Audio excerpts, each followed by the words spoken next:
So now that we have a better understanding of how to transition our values from dark to light, and also a little bit better understanding of how light reveals form when we were looking at that sphere, we are ready to take that knowledge and apply it to our bark drawing, to render out our bark drawing, or shade our bark drawing as it's also known.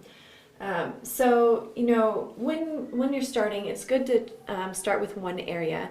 There's a few methods of shading a bark drawing that I've seen at various schools and approaches that are taught. The method that we're going to be using today is called window shading. And what window shading means is that we're going to start in one area and as closely as possible match the value and work our way from that area across the form. And then we'll start at another area and work our area across the form. So we're going to be working in a small area at one time. Another method that I've seen used that we are not using today would be to kind of block in bigger areas of value before going into a more refined rendering. But today we are going to be using window shading. Okay, so I'm going to pick an area to start. I always try to find an area that I feel like I understand what the light's doing the most completely as my starting point. So I'm going to start kind of right here where we talked about this bullhorn shadow shape. And what I'm going to do is I'm seeing that this part of the hand is wrapping around, that it's making a round-like shape. So the shading is going from dark to light in a similar way as it would if it was on a round object. So it's a pretty smooth transition. The transition period isn't that long, maybe half an inch or so between the dark and the light, but it's a very gradual transition from dark to light. Okay, so what I'm going to do is I'm just going to use a small circular motion to start pulling value from this dark shape into my light. Something else I'm going to do is just refine the shape a little bit. Like, I'm feeling like this shape got just a tiny bit fat, so I'm just going to clean up my shadow shape before I start pulling my value out.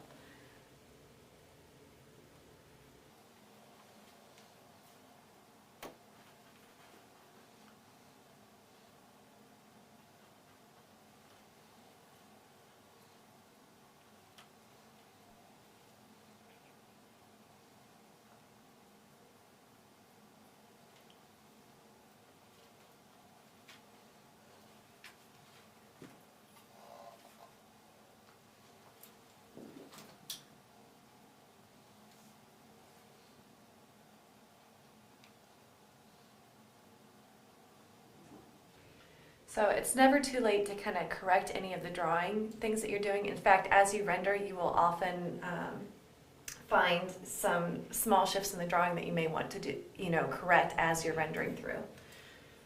Okay, so now that I've adjusted my shape a little bit more, what I want to do next is just using a small circular motion with my charcoal. I'm just going to start shifting the value from this dark to the lightest part of the wrist here, kind of using this tornado-like motion.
And again, once I get my first pass down and my idea of going from dark to light, I want to clean it up and make sure that I pull out any of the dark spots that don't belong and fill in any of the white spots that don't belong.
Okay, so as you're working, I'm just kind of working from my shadow side into the light, and that's really important because we've established our shadow value already, and so it's kind of calibrating the values that we're going to use from there. If I start up here, I don't really have any value laid in here yet, so I don't have anything to kind of reference. So it makes it much easier when you're rendering to pull out of your shadow areas.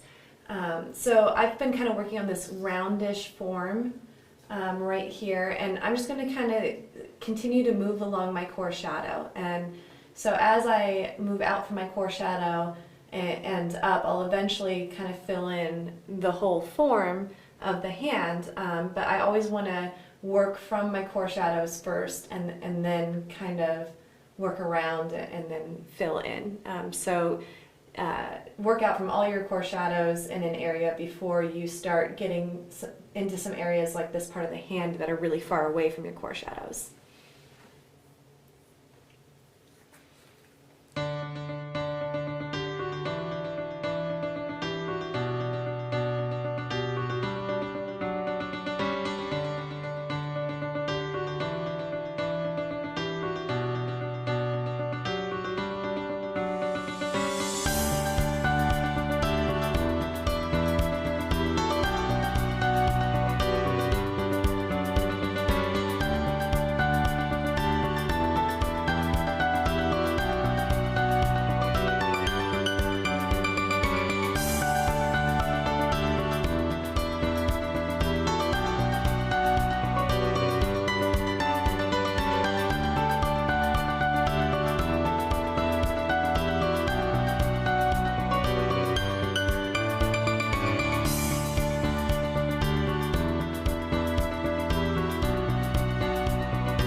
Okay, so now as I approach this part of the hand, even though I'm still doing my window shading, I'm still going to be pulling out of my shadows towards the light. There are some other thoughts going through my head, and one of the things that I'm really noticing here is that there's a big plane break between the top of the hand and when the fingers fold on the side. So if you have like a white piece of paper and you fold it, you can see that one plane is hitting the light and another is darker in nature. So if the fist is being held something like this and the top part of our hand is receiving the light, and we know that the fingers are bent, that the part of the fold that's further away from the light is going to be a little bit darker. So on here, that's what's happening. So I know that everything over here has to be darker than this. So even though I'm seeing that, oh, there's a little bit of light right here, overall, everything where the fingers are bending and over has to be darker than the areas over here. So I know that all of this, where it's folding, is going to be quite a bit darker. And so there's going to be value laid over most of that area.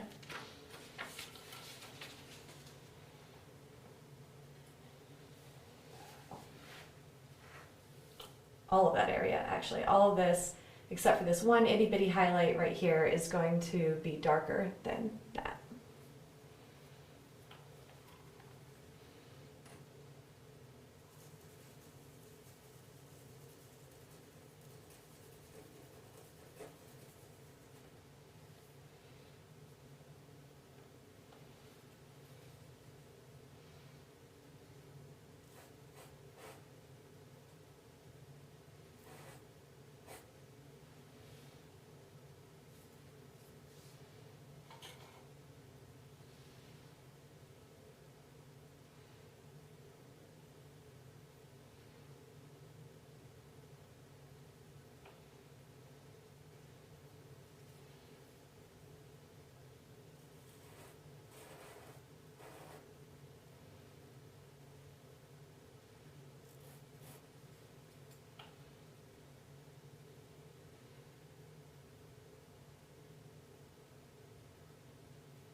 Okay, so you can see that I started in this area here and I kind of am working my way up the hand now down this way from the wrist.